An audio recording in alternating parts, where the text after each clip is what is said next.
Hello, welcome to our presentation. We will present the backlog prioritization techniques and we will describe those techniques in more detail. So, first of all, we would like to tell you what is backlog prioritization. The product backlog is a single list of everything needed in the product and it is designed by the product owners. A product backlog is never completely finished. It contains the first known and best understood requirements at the beginning. The product backlog can be changeable according to the product and the area of usage of the product. The product backlog is also dynamic. It constantly changes to determine what the product needs in order to be useful and competitive. Different agile methodologies use different tools for backlog. Scrum has a product backlog, feature-driven development has a feature list, and dynamic systems development method has a prioritized requirements list. But the idea is the same. The team works through a list of items that have identifiable value and have been prioritized by the techniques. There are many product backlog prioritization techniques for creating product backlogs. The main purpose of all these techniques is that new requirement is simply inserted at the appropriate place in the backlog. And the lowest priority requirements thereof of the team's work list to accommodate that change. Those techniques help ensure that we are continuing to make progress toward the desired target for agile teams. So, the first technique, what we are talking about, is the customer valued prioritization technique. Customer valued prioritization refers to the agile practice of working on the items that yield the highest value to the customer first. The customer or product owner is responsible for keeping the items in the backlog. Which is the list of work that needs to be done, prioritized by business value.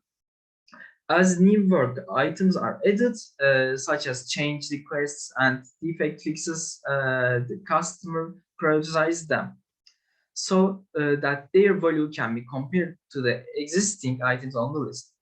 When the team is ready to plan a new iteration, they start working on the items at the top of the backlog to make sure they are working on the highest value items. So, Erap, can you speak, please? Could you speak, please? All backlogs need to be structured, organized, and prioritized to determine the most strategically important things for teams to work on. Hopefully, 100-point method is a backlog prioritization technique that sorts the items from the most important to least important. In this method, each team member gives numbers to items which totaling 100. At the end of this process, teams sum the numbers of each item and determine the most significant item. Please skip. In this example, team members prioritizing functions. These functions are customer sign-up, social media sharing, customer profile, and track order. Members are marketing representative, IT manager, and business head. They gave numbers total of 100 to these functions. The most important is customer sign-up, second is track order, third is customer profile, and last one is social media sharing. Please. Cost of delay technique is a backlog prioritization framework which quantifies the economic value of completing a project sooner as opposed to later. Product teams use this approach to calculate and compare the ongoing monetary costs that will result from delaying the completion of each initiative on team's backlog. For a simple example, please skip. First, estimating the revenue per unit of time that a new project will generate. Second is estimating the amount of time the team will need to complete the project. Third, dividing the monthly profit number by the project's estimating time duration. This number tells that how much money each month it will cost the organization to delay the delivery of the finished project. Conclusion of this calculation helps to clarity about how to use its limited development resources. In this technique, ICE is a multiplication of impact, confidence, and ease. If I have to explain them, impact shows how much a particular idea positively affects the key metric they're trying to improve. Confidence demonstrates how being sure about the impact. It also reflects the ease of implementation in some way. Ease shows the easiness of implementation. This multiplication gives values. After scaling all values from 1 to 10, team can understand the importance of these values. Please skip. RISE prioritization technique is more complicated, so it may be more appropriate for mature products. RISE is a multiplication of reach, impact, and confidence divided effort. If I explain to them, reach demonstrates the number of people able to use it in a particular time period. Impact reflects the future contribution to the overall product promotion. Confidence comes to the rescue if a project could have a huge impact, but don't have a data to back it up. It helps to estimate how sure the team about the given future benefit. Effort demonstrates the time taken by the product and engineering teams. To conclude, this evaluation gives a number. For comparing values, bigger numbers and bigger numbered value has bigger priority. Could you please continue, Hazar? Okay, so stack ranking technique is a very simple technique. You just consider each user story and place it in order of priority. Those items are ranked from the most important to the least important. Start with 1, then 2, then 3, and continue to end the total of number of items in the backlog. When doing the prioritization, always consider the following. Try to not repeat priority numbers and only have one number 1. By doing this, you will avoid a common product pitfall where everything becomes a very high priority. Prioritize each item relative to all other items. By doing this, you are always delivering the highest value you can, and your team is never working on low value features. So there are some sample questions for a stack ranking technique. Those are, why is the top idea the most important, and why is the bottom idea is the least important? How much less important is the idea in the middle than the top bottom idea? If we ask these questions, we can create a product backlog more durable. What is the advantages of this technique? It's easy to use. And what are the disadvantages of this technique? The priorities at some point may be determined using your intuition. In this scenario, we recommend taking under consideration the product data analytics and you may have at your disposal, and the feedback received from the stakeholders. And the other method, please skip, is the Moscow method, which has 4 parts: the must-have, the should-have, could-have, and the won't-haves. Please skip.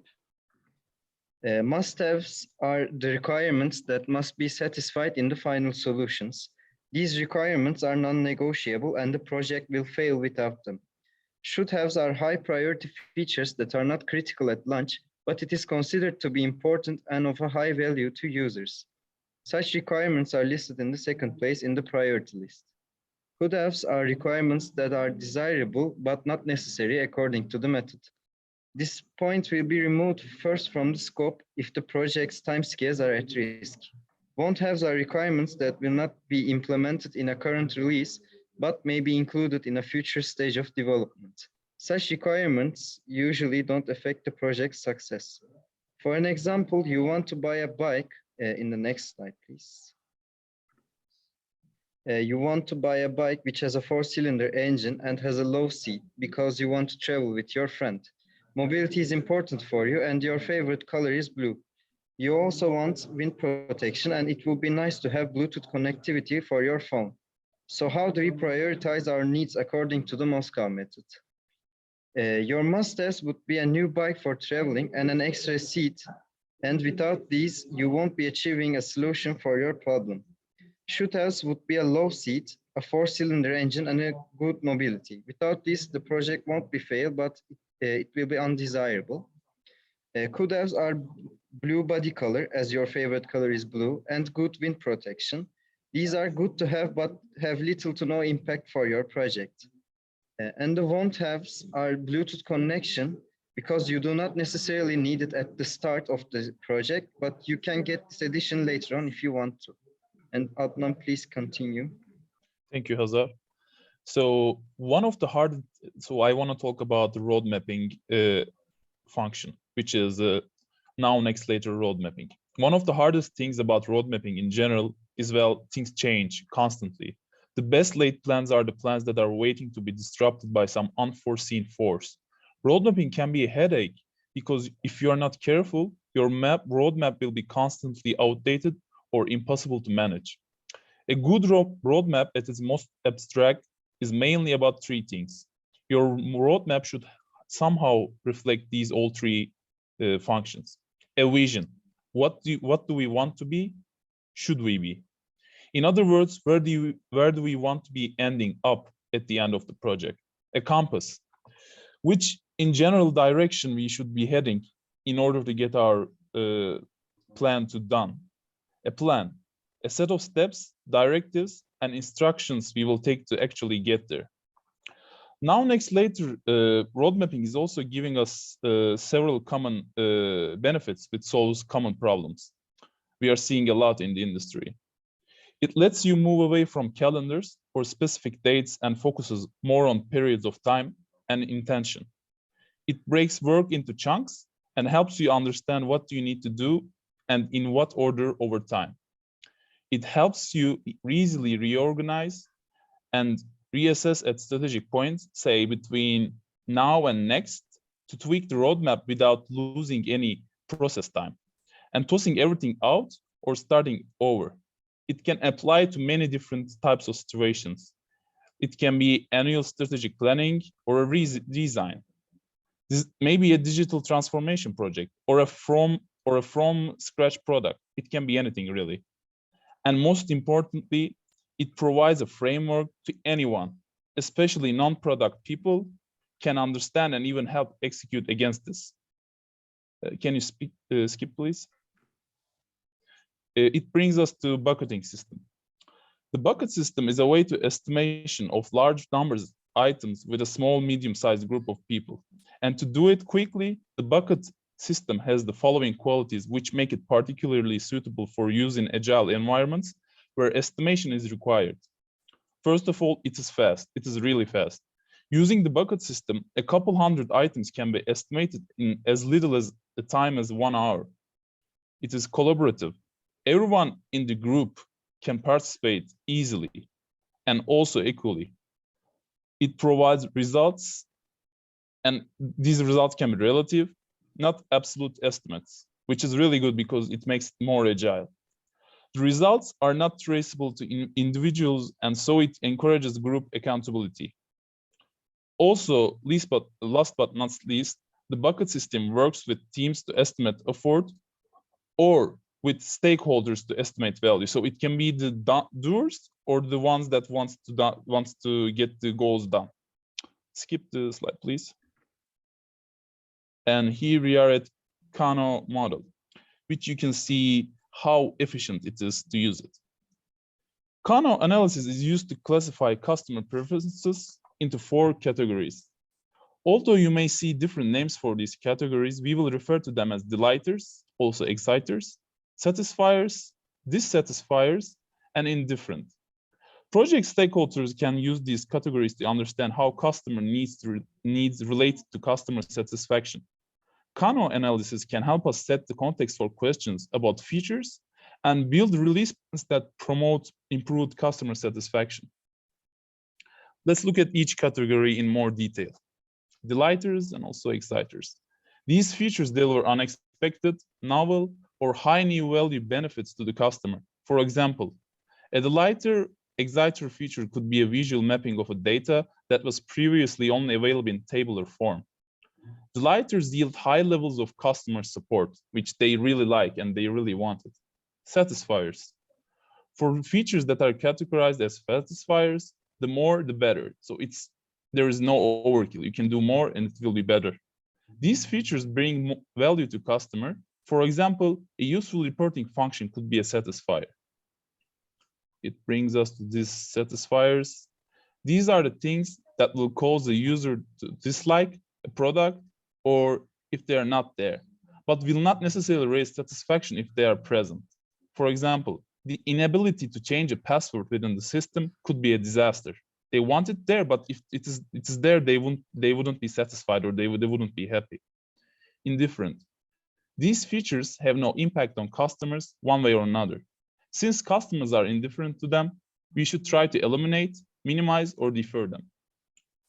Next slide, please. So, most important times that we want to use KANO are, like, first of all, if we have limited time and limited resources. Also, minimum features, which is more efficient actually, other than overloading the project with other features. There's a wow feature, and fifth but not least, performance enhancing features are also really important. Next slide, please. So these are our references, and thank you for listening to us.